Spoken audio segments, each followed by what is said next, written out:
House will come to order. Members, please take your seats. Head page.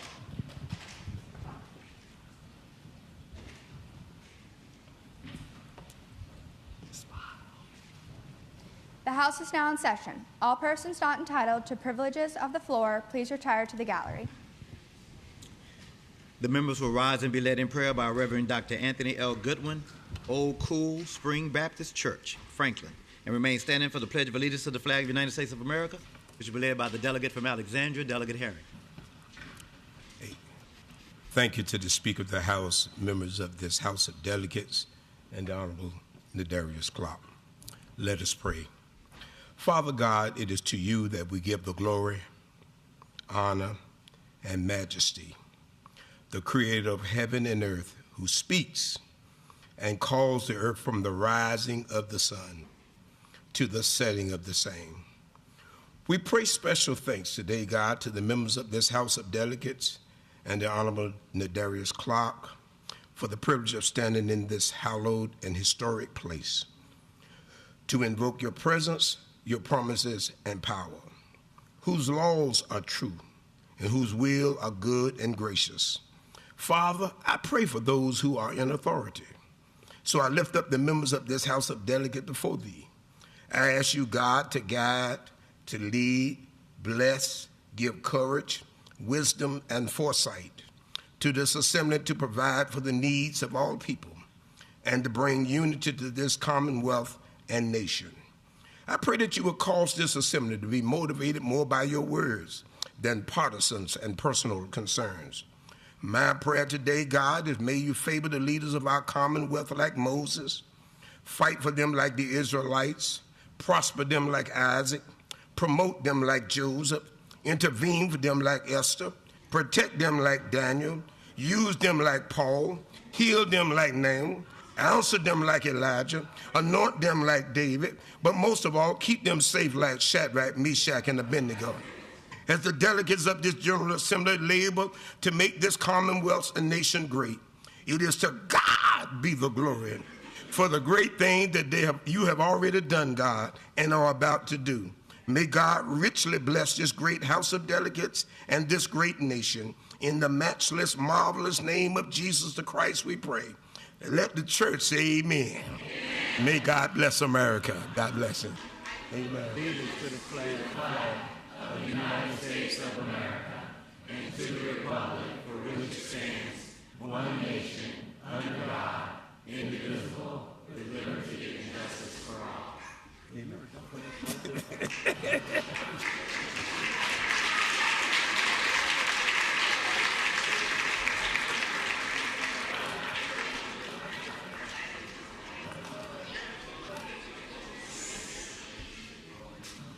The members will answer the roll call by indicating their presence on the electronic voting board.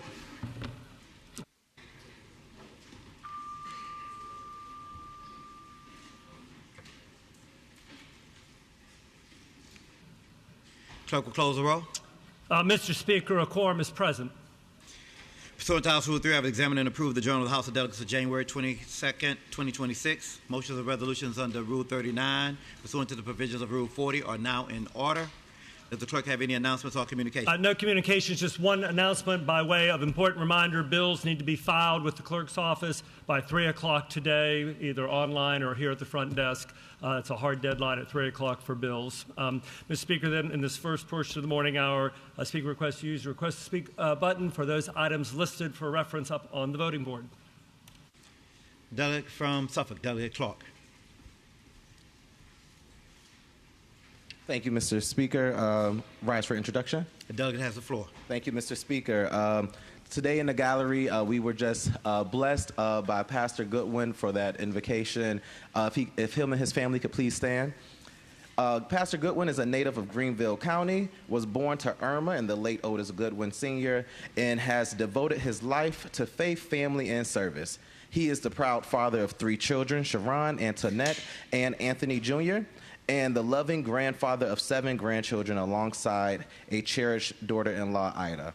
His educational journey includes an Associate of Applied Science and Electronics, over 100 professional certifications, and an advanced theology degree, culminating in a Doctor of Ministry in 2016.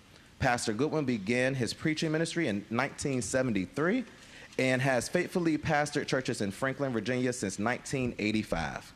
He has also served at Virginia Union University, my alma mater, led regional clergy, and sustained a radio ministry for more than 30 years. I am honored to introduce Pastor Goodwin and grateful for his presence here as he represents the city of Franklin, a close-knit community of just over 8,000 residents in my district, and I hope it will be the will of the body to give him a warm house welcome.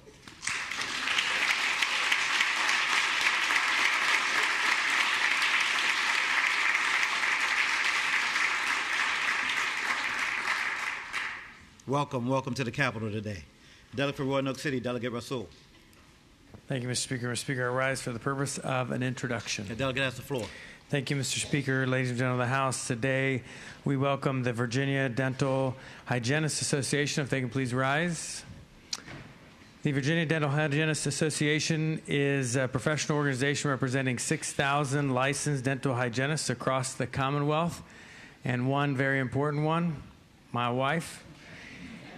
The dental hygienists are essential members of our oral healthcare workforce, delivering preventative and therapeutic services.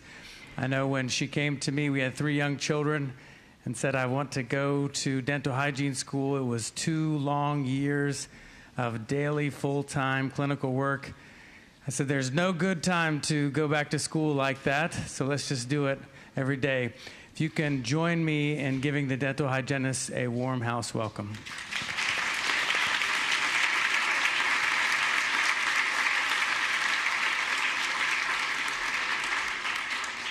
Welcome to the Capitol today. The delegate from Fairfax, Delegate Tran. Good morning, Mr. Speaker. I rise for the purpose of 2 introductions. The delegate has the floor. Thank you so much. Mr. Speaker, members of the House, joining us in the gallery today are Northern Virginia Resettling Afghan Families Together, better known as Nova Raft, Fresh Start, and high school students who fled the Taliban in Afghanistan and have made their home here in our Commonwealth, and I ask that they stand. Great.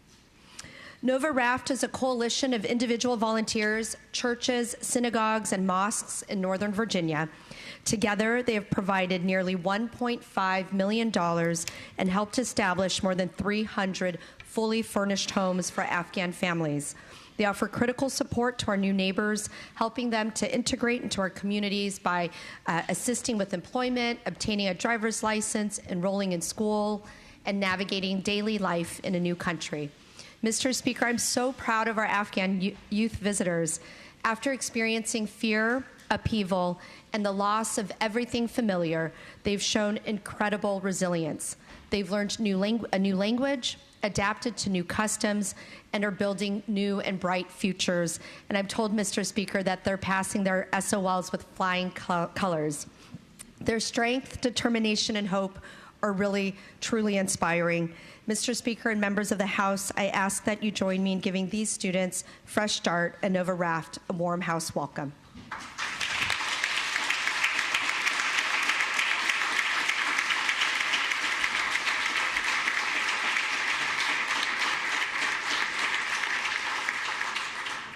Welcome to the Capitol today. The delegate from Henrico. Mr. Speaker. Oh, 2 of them. 2 of them. Sorry, my second introduction, Mr. Speaker. The delegate has the floor. Thank you. Mr. Speaker, members of the House, joining us in the gallery today are policymakers and advocates from Ukraine, and I ask that they rise to be recognized. Thank you so much. These individuals are visiting the Commonwealth through Open World, an international exchange program that connects emerging leaders with their counterparts in the United States to promote democratic values, civic engagement, and accountable governance. Our visitors from Ukraine today are senior practitioners and policymakers working on adoption, foster care, and mentoring reforms, including leaders of the Ukrainian Mentoring Association. Since the start of the war, they've helped to rescue more than 30,000 Ukrainians, more than half of whom are children. while all at the same time continuing to strengthen child welfare systems under truly extraordinary circumstances. Their visit is hosted in partnership with Kids Save, an organization committed to protecting children and supporting families. Mr. Speaker and members of the House, I ask that you join me in giving a warm welcome to our Ukrainian guests. Thank you so much.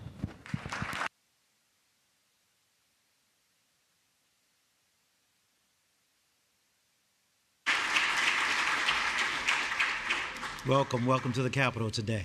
The delegate from Henrico, Delegate McQuinn. Thank you, Mr. Speaker. Mr. Speaker, I rise for the purpose of an introduction as well as an announcement. The delegate has the floor. Thank you, Mr. Speaker. Good morning. In the gallery today, I'm pleased to welcome representation from VCU Massey Comprehensive Cancer Center. They were here with us today and this morning at the caucus, and they presented, and so they are supposedly in the gallery.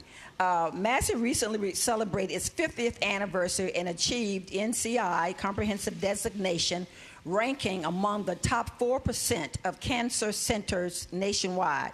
This designation opened doors for Massey to deepen research, attract top-tier scientists, and advance new cancer treatment. What sets Massey apart is its community-centric approach, engaging in meaningful conversation and breaking down barriers between community and medical organization. A leader in cancer research, education, community engagement, Massey served Virginia by making clinical trials more accessible, advancing our understanding of cancer, and training the next generation of scientists. And looking to 2026, the Cancer Center aims to make further advancement in cancer prevention, screening, treatment, and survivorship care, ensuring accessibility for all Virginians, particularly those in rural areas. VC Massey Comprehensive Cancer Center is not just a center of excellence, it's a force driving positive change in the fight against cancer. I ask that you at this time would just join me in welcoming them and applauding them for their great work. Thank you.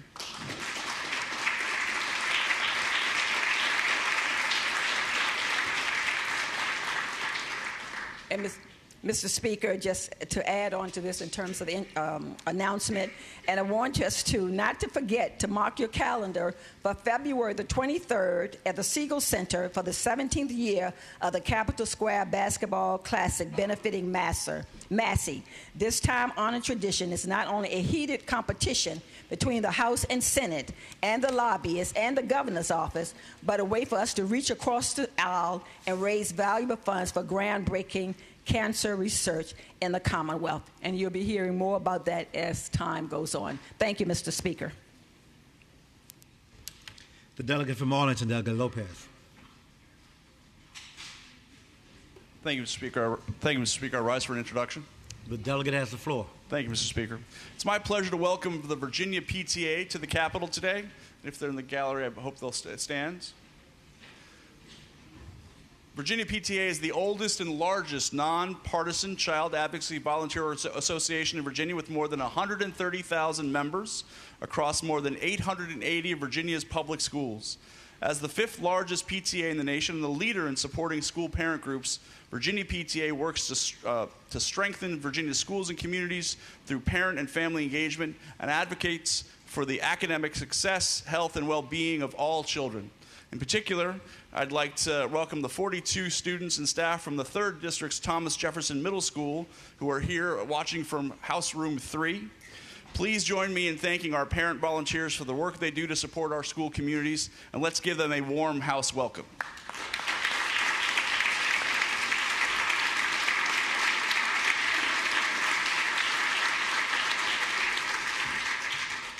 Welcome to the Capitol today. Delegate from Fauquier, Delegate Weber. Mr. Speaker, I rise for an introduction. Delegate has the floor. Thank you, Mr. Speaker.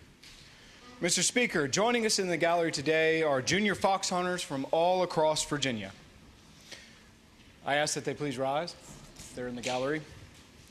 Mr. Speaker, included in this talented group of young people who fearlessly ride horses across the country, and to be honest, I'd be scared because I'd probably break my neck. But Mr. Speaker, in this group are members of the Rappahannock Hunt, Mr. Speaker, the Rappahannock Hunt is celebrating their centennial. In 1926, they formed, and they have been bringing our community and our young people opportunities to, connect with horses, our traditions, and the outdoors, along with learning responsibility, teamwork, horsemanship, and a great appreciation for our Commonwealth's heritage. So, Mr. Speaker and members of the House, I ask that you join me in giving them a warm House welcome.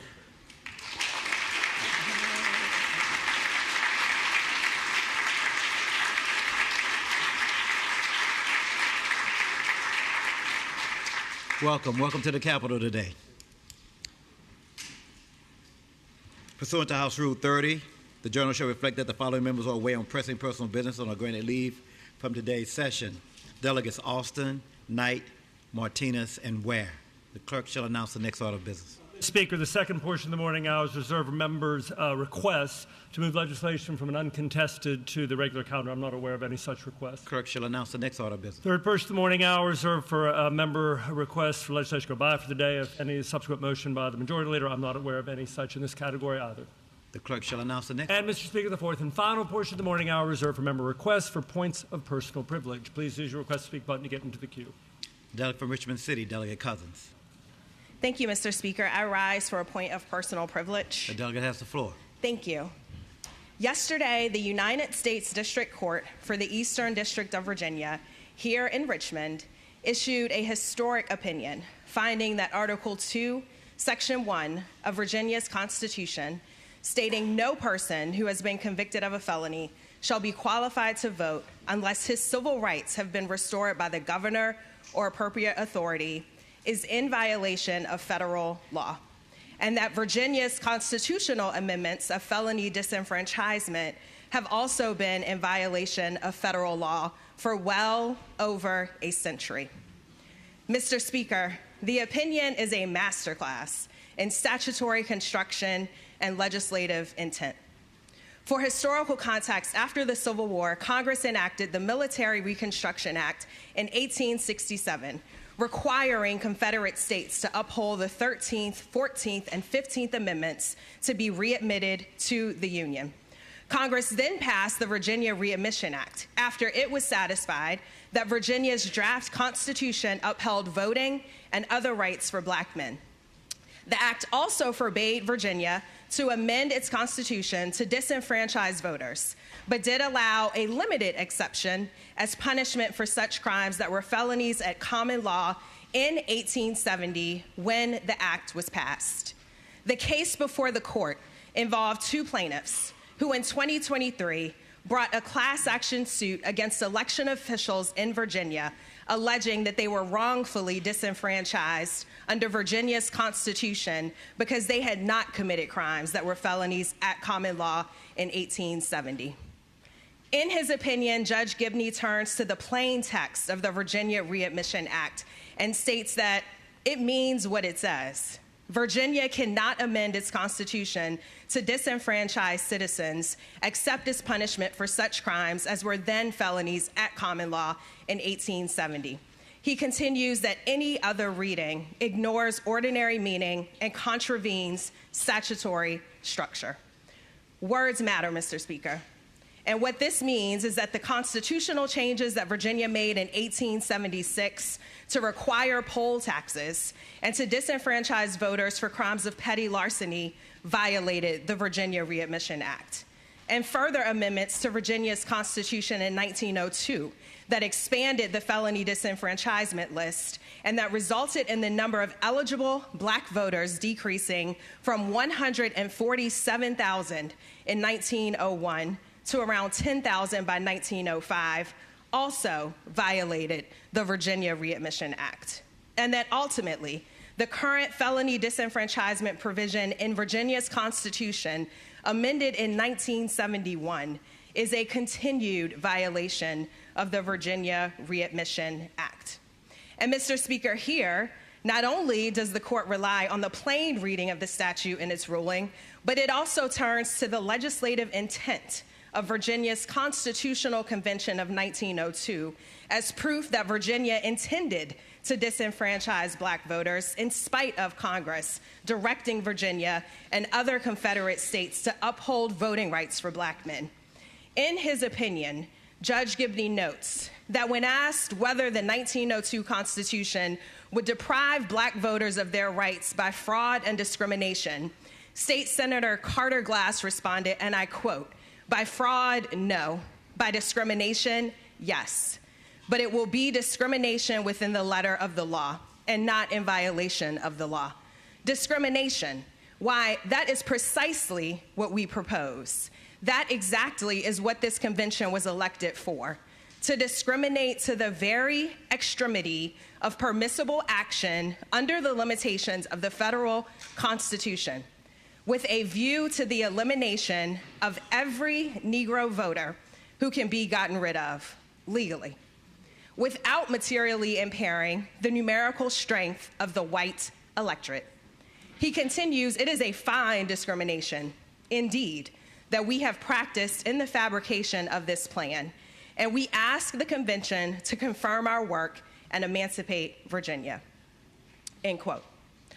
Judge Gibney closes his opinion by noting that nearly 125 years after Senator Glass pleaded to emancipate Virginia from black voters, a class of would-be voters appears before this court asking for true emancipation at the Commonwealth's ballot boxes. Mr. Speaker, 125 years later, black Virginians are still fighting for their right to vote. 130 years after the Plessy v. Ferguson decision establishing the separate but equal doctrine. Over 70 years after massive resistance here in Virginia and the Brown v. Board of Education decision declaring the separate but equal doctrine unconstitutional. It is cases like this, opinions like Judge Gibney's, that inspired me to become a lawyer, learning about civil rights attorneys like Richmond's own Oliver Hill and Spotswood Robinson. This is the power of the law. And with Judge Gibney's ruling here in the capital of the Confederacy, justice has prevailed again. Thank you, Mr. Speaker.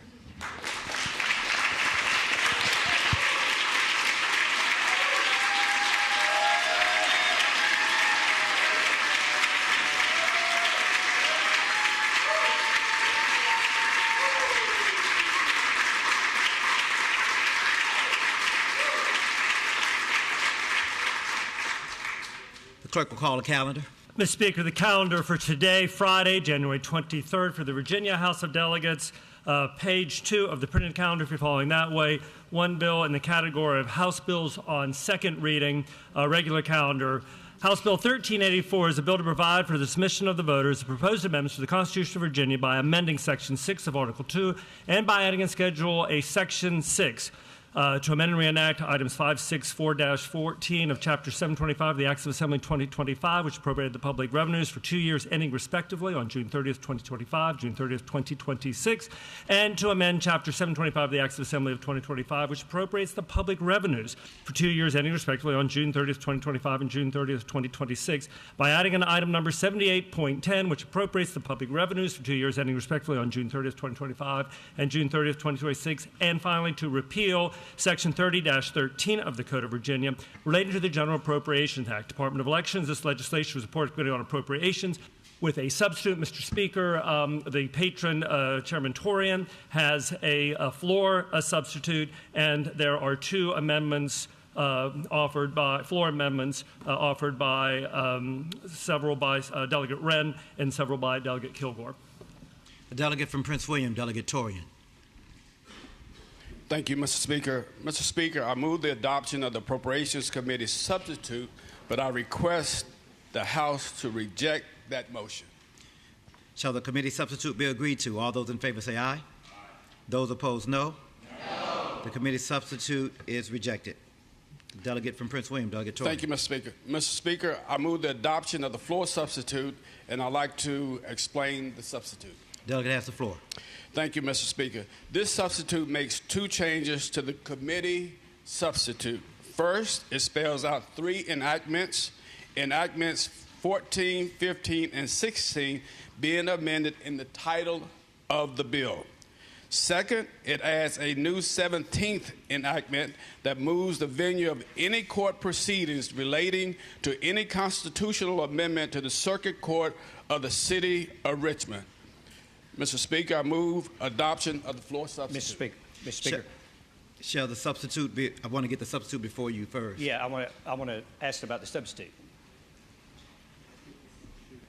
The delegate from delegate from Scott, Delegate Kilgore. Thank you, Mr. Speaker. I would ask the chairman in line 184 in the new substitute. You transferred any pending suit affected by this legislation to the City of Richmond. And I would ask the chairman or whoever else needs to answer the question, how does this with the U.S. Constitution, how does it get by the U.S. Constitution, Section 10, Article 1, Section 10, where it says there should be a no ex post facto law, meaning that the lawsuit's already been filed in other counties, and how do you get past the ex post facto law? And I'm asking this question, Mr. Speaker, so it shows that there is some federal jurisdiction here, just so you know. Okay. Yes, Mr. Speaker. The delegate from Prince William, Delegate Torrey. Yes, Mr. Speaker. I yield to the delegate from Fairfax, Delegate Simon. The delegate from Fairfax, Delegate Simon. Mr. Speaker, members of the House, I would answer the delegate that this is a purely procedural, it's not substantive, it's just a procedural thing. It's about where venue lies. We have the ability to set venue. We do it in a number of other places in the code, certain types of cases, venues established in the City of Richmond. Sometimes we have preferred venue, sometimes we have mandatory venue provisions, sometimes we have completely voluntary venue, but venue is a matter of civil procedure here in the state, not substantive law, and so I think we're well within our rights to have such a provision in this bill. Further question, Mr. Speaker. Delegate from Scott County, Delegate Kilgore. Wouldn't it in fact be the issue would be that there was a lot of questions asked by the judge in Tazewell County about some of the laws that have been, and you're trying to get a better venue. Would the gentleman agree with me? Delegate from Fairfax, Delegate Simon. Mr. Speaker, I would answer the delegate that I would not agree with that this is a standard sort of procedure, particularly when you're dealing with state agencies and like the Board of Elections that would be involved, the clerk here of the court who's here residing in Richmond. It's not uncommon for us to set venue in the City of Richmond. I don't know that it has anything to do with anything that's happened in the past. Further question, Mr. Speaker. The delegate from Scott County, Delegate Kilgore. Thank you, Mr. Speaker. I would ask the gentleman, can the gentleman point, I've been here a long time, but can the gentleman point to any other bill or legislation where we've taken a sitting court case and moved it to the City of Richmond after the court case has already started, hearings have been had in it, answers and briefs have been filed? Mr. Speaker, I would answer the delegate that I haven't done that research. There may or may not be another case that I'm not familiar with at the moment. Further question, Mr. Speaker. With the delegate here for several more questions, sounds like. Mr. Speaker, this is like my you're trying last to create some kind of record, maybe. For a final question. Did the Elias Law Firm advise the House Democrat caucus to take such action? Mr. Speaker, I can't answer that question. I don't know I certainly didn't receive any advice from the firm. Thank you. Thank you, Mr. Speaker. You're welcome. The delegate from Patrick County, Delegate Williams. Yes, Mr. Speaker. I rise to offer an amendment at the appropriate time. It's not appropriate. This is not the appropriate time. Shall the floor substitute be agreed to? All those in favor say aye. Those opposed, no. The floor substitute is agreed to.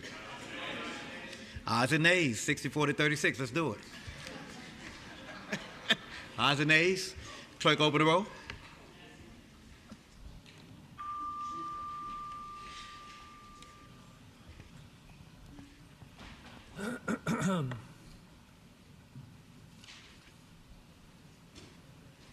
Clerk will close the roll.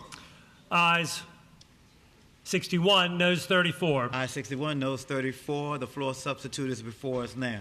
The delegate from Patrick It's been agreed to. County, Delegate Williams. Yes, Mr. Speaker. I asked I'd move an amendment to the Mr. Speaker? substitute that was just Mr. offered. Point of order. Delegate has the floor. I'm looking at IHOD. I see some amendments from Delegate Kilgore and IHOD. I haven't seen anything post from Delegate Williams. Are those live on IHOD for us to be able to see? House Bid East. They said.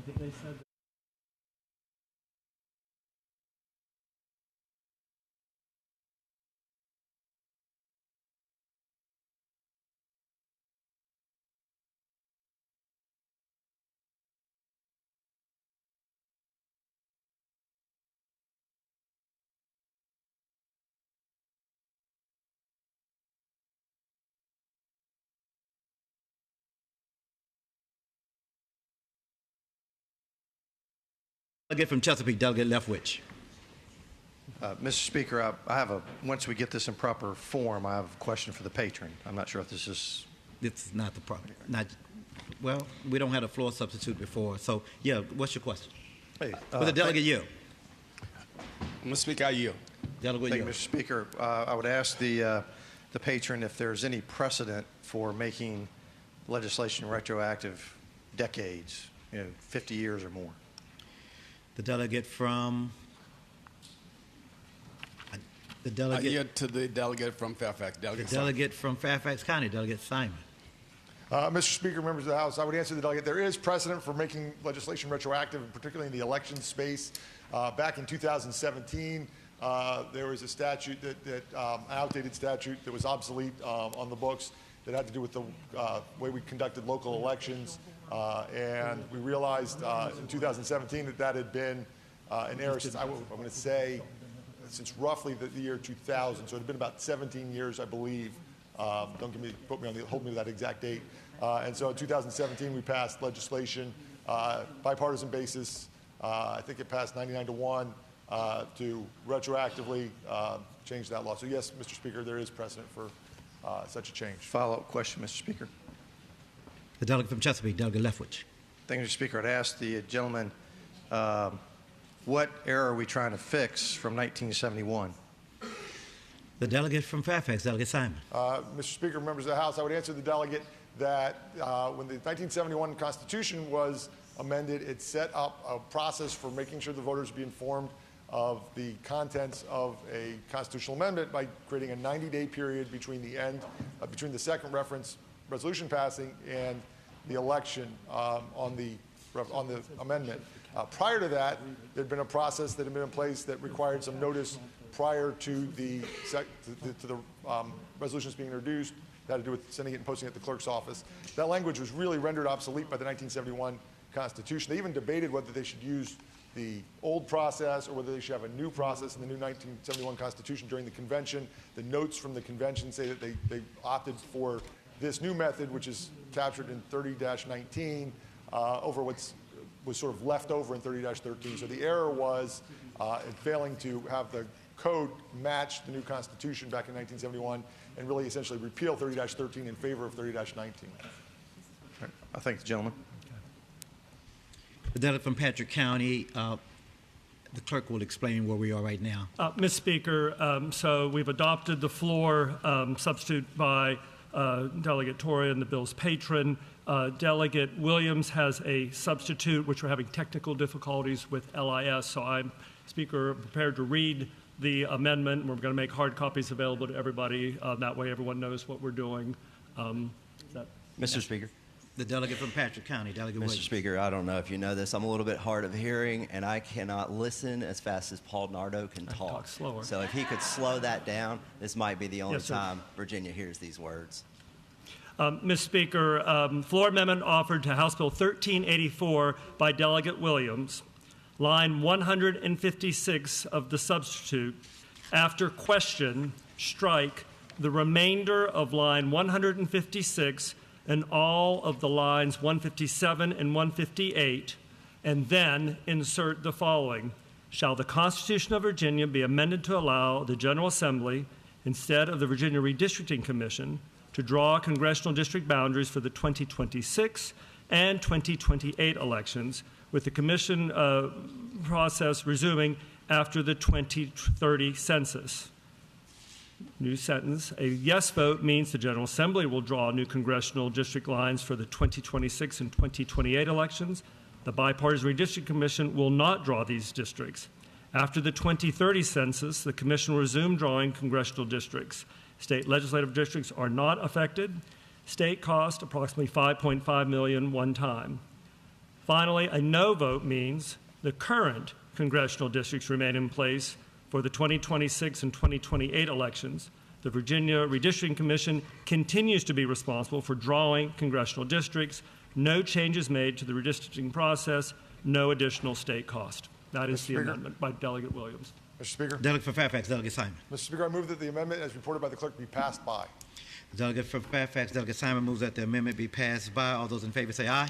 Aye. Those opposed, no. No. Nay. Clerk will put it on the board. Yep.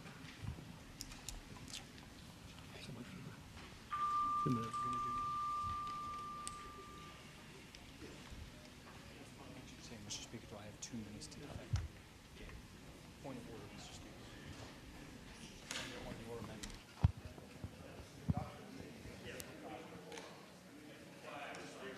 Mr. Speaker. Okay, you're going to do a question on the board. House will be at ease.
In order. Clerk will open the roll.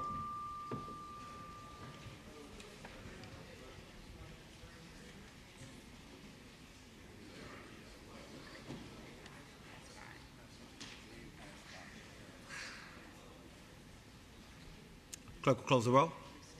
Mr. Speaker, ayes 61, noes 34. Ayes 61, noes 34. The motion to pass by is agreed to. The delegate from Patrick County, Delegate Williams. Yes, Mr. Speaker. I guess I'm speaking to the 2 minutes here. Speaking to the bill? Huh? You speaking to the bill? Speaking to the bill after the motion passed by. The delegate has the floor. All right. Thank you. Thank you all for voting 61 to 34 to pass by this nonpartisan independent commission language. You heard Mr. Nardo, Clerk Nardo, read it out for us. And I wanted to mention that it was going to be important that we take up something a little stronger than what the Democratic Party has put forward, specifically the language of restore fairness in the upcoming election. That's likely the most charged language. He's speaking to the bill. Is he in fact speaking to the bill, or is he speaking to the amendment? He's speaking to the bill. Literally reading the bill. Should the Constitution of Virginia be allowed to, that's the bill. Can you restore fairness? That's an argument. And my question is, did you guys check out my reading or writing an amendment and ask yourself, why would I do something like that? Why?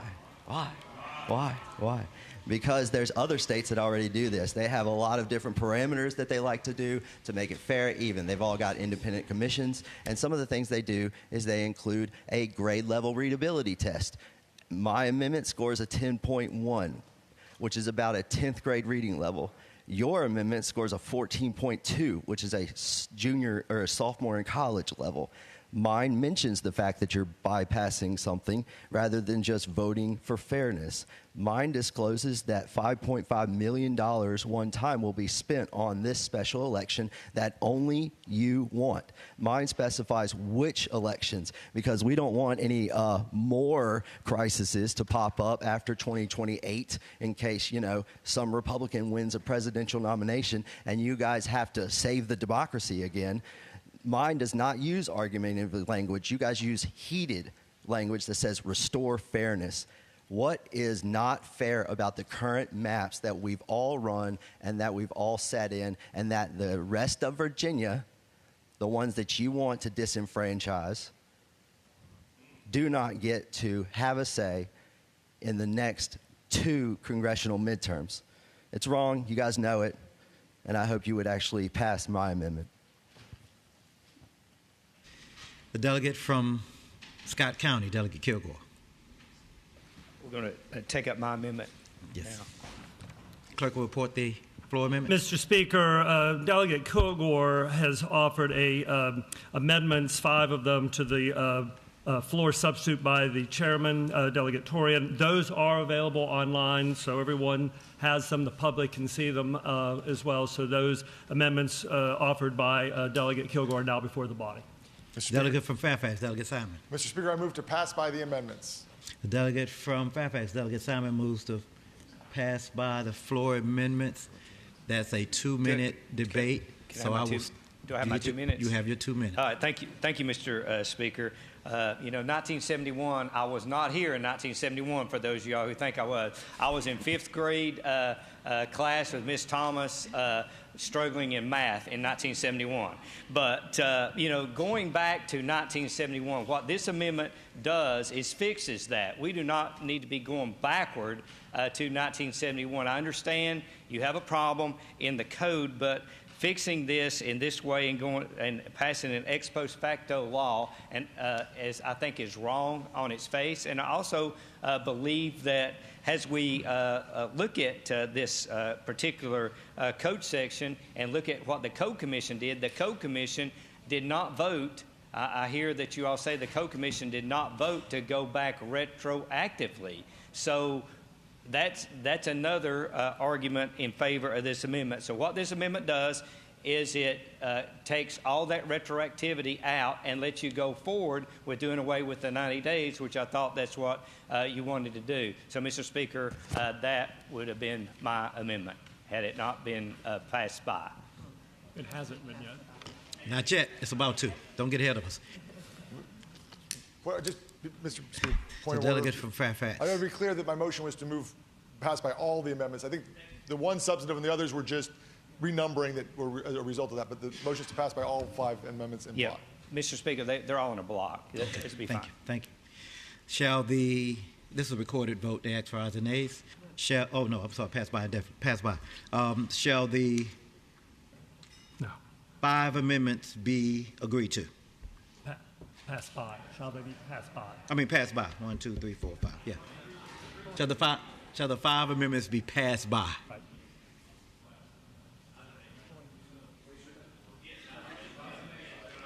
Oh, I thought y'all already. Clerk, call the roll. Clerk, open the roll. Clerk, I thought we'd already done all of that. Yep.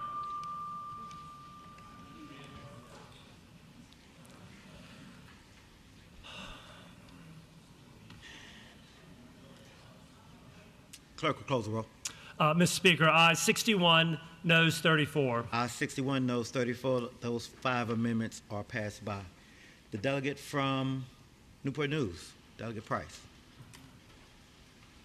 Good. Shall the bill be engrossed? Shall the bill be engrossed and passed to its 3rd reading? Mr. Speaker, I apologize. I have my light on at the last minute. I'm sorry. The delegate from Washington County, Delegate O'Quinn. Yes, sir, Mr. Speaker. Speaking to the bill. The delegate has the floor. Thank you, Mr. Speaker.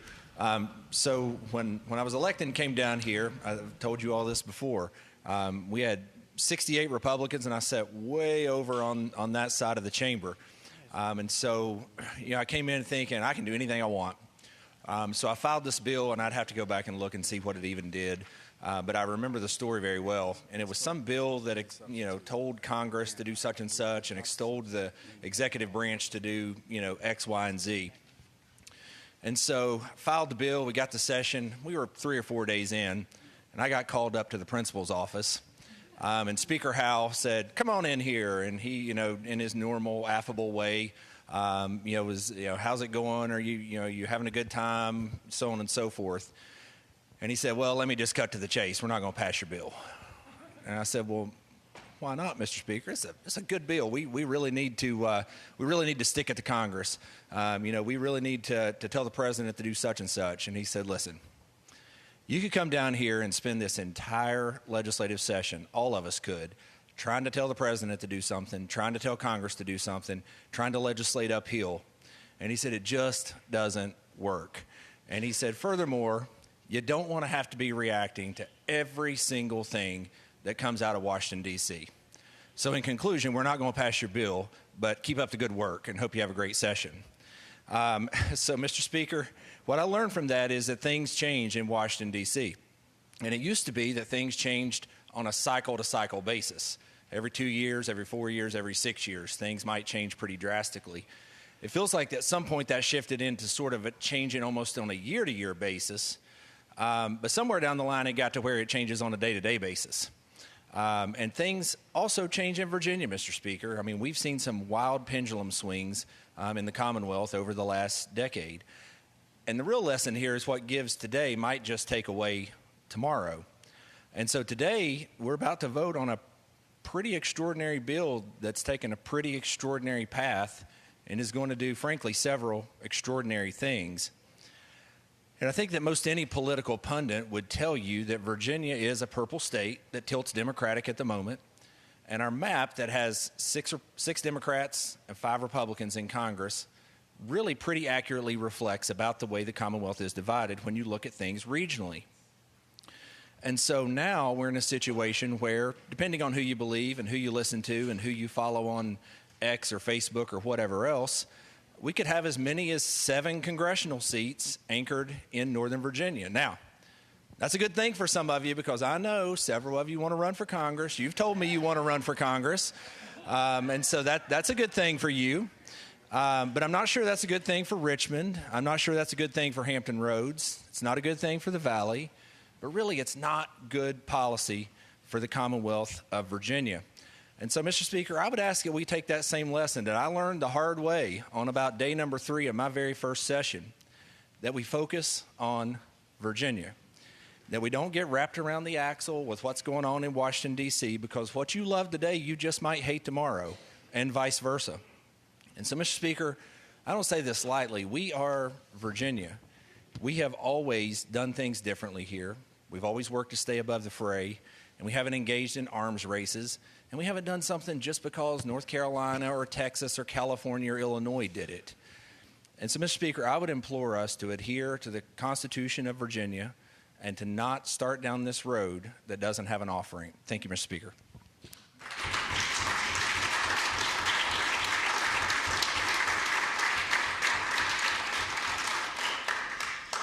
The delegate from Prince William, Delegate Torian. Thank you, Mr. Speaker. Mr. Speaker, speaking to the floor substitute for House Bill 1384. The delegate has the floor. Thank you, Mr. Speaker. The substitute before you is an appropriation bill amending Chapter 725, the budget for the current biennium that we all passed last session.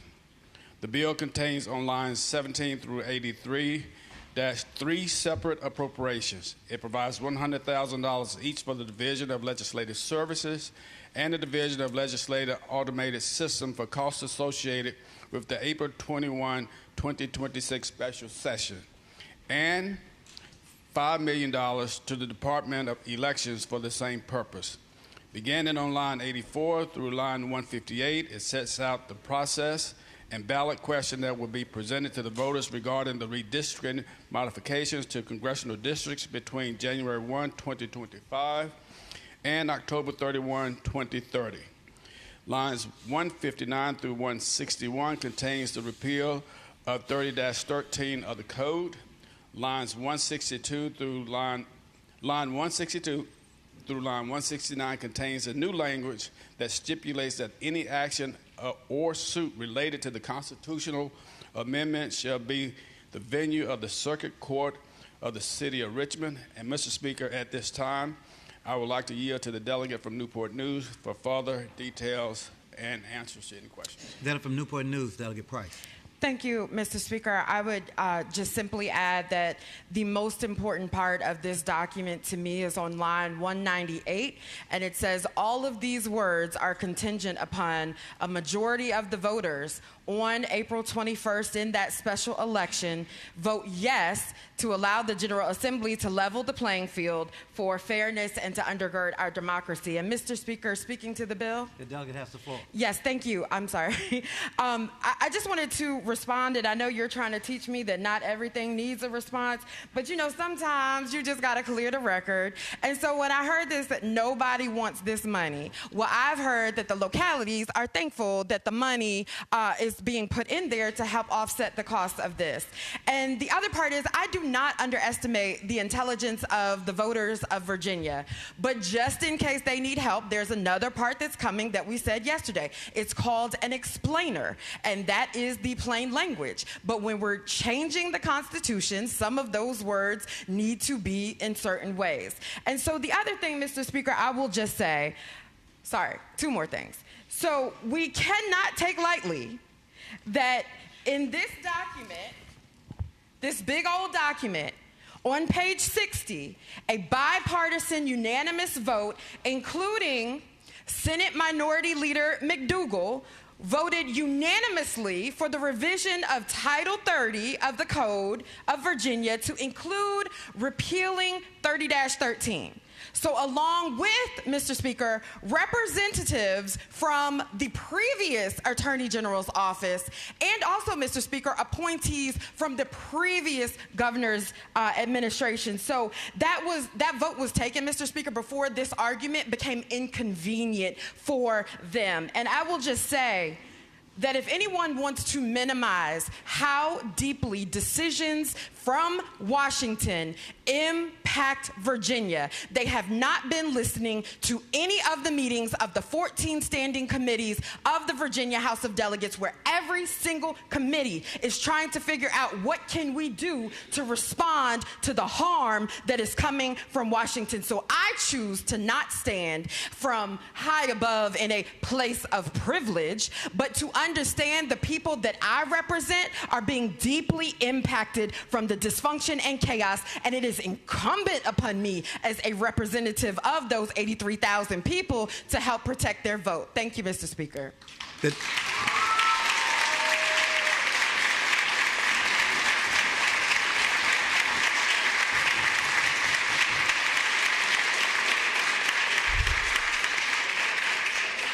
delegate from Prince William, Delegate Torian. Mr. Speaker, I move that the bill be engrossed and passed to its third reading. The delegate from Bedford, Delegate Griffin. Mr. Speaker, speaking to the substitute. The delegate has the floor. I want to address specifically, I think, the issue that the honorable gentleman from Fairfax brought up, which is the ex post facto issue. This is the idea that, you know, we don't go backwards and pass a law on something that's already started, right? So the issue here, as we know, is that a lawsuit has begun in Tazewell County, and the results might not be what the majority party wants, so they're going to try to change venue in the middle of it. Now, when I was a new prosecutor, one of the cases I'm most proud of to have been a part of a team of was a conviction on Virginia's longest cold case murder. And so the circumstances there was that the Supreme Court of the 1970s, the Supreme Court of the United States, said that the death penalty was unconstitutional in Virginia. So that's the first step, right? Secondly, after that, a murder is committed in Virginia. So when the murder is committed, we're not allowed to have capital punishment. And then following that, the Supreme Court said, hey, y'all are allowed to have death penalty back now. And so when we brought charges about 10 years ago, it was well after all of that had happened in the 1970s. And so the argument was, can we charge capital murder or is it ex post facto? And the delegate from Fairfax is exactly right in his first statement that it comes down to whether it's substantive or procedural. And if it's substantive, it obviously clearly it deals with the substance of the charge, right? Like we can't make something illegal today that they did yesterday. But if it's procedural, you can make that change. And so I think that the argument from the gentleman was that he's saying it's venue, so he's saying it's clearly procedural, and I understand why he said that. But remember, the exception to procedural ex post facto violations is it substantively unfair after the suit is brought. And here, it is actually violates fundamental fairness rules, and that's the term here, fundamental fairness rules. If it violates fundamental fairness rules, then it will be improper, even if it's procedural ex post facto. That's why this is not a good law at this point. That's why I think it's going to get struck down. That's why I think it's constitutionally improper under ex post facto. I would ask you to vote no. Thank you, Mr. Speaker. Shall the bill be engrossed?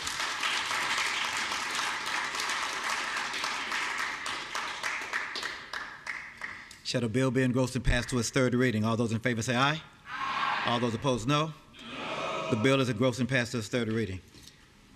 Clerk will. Mr. Speaker, that is the only live item on the calendar. The rest of page 2 and the remaining bit of the calendar is informational only. That completes the calendar? Yes, sir. Per House Rule 51, the House has returned to the morning hour. Does the clerk have any additional announcements or communications? Mr. Speaker, simply remind the body 3 o'clock is the deadline. Looking ahead to this afternoon's meeting schedule, there is a committee on rules. Its study subcommittee will meet immediately upon adjournment of the House. They'll be in House Committee Room B over on the second floor of the GAB. Committee for Courts of Justice full committee is canceled. However, the Courts of Justice Criminal Subcommittee will meet 15 minutes upon adjournment of the House. They'll be on House Room C next door, again on the second floor. Appropriations meeting is canceled for this.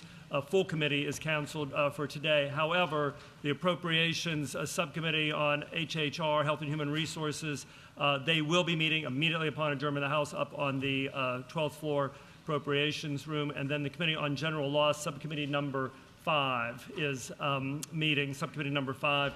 They're at 2 o'clock, and they'll be in the lower level House Committee Room A.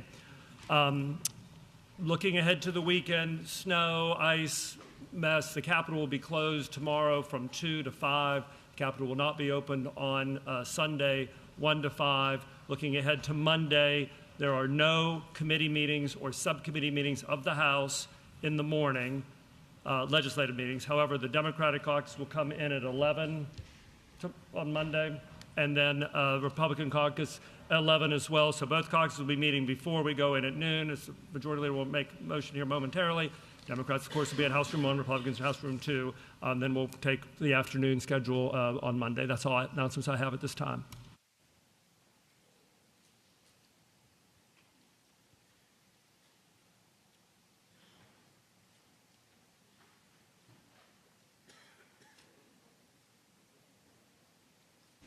Finally, Mr. Speaker, just reiterate what I said yesterday.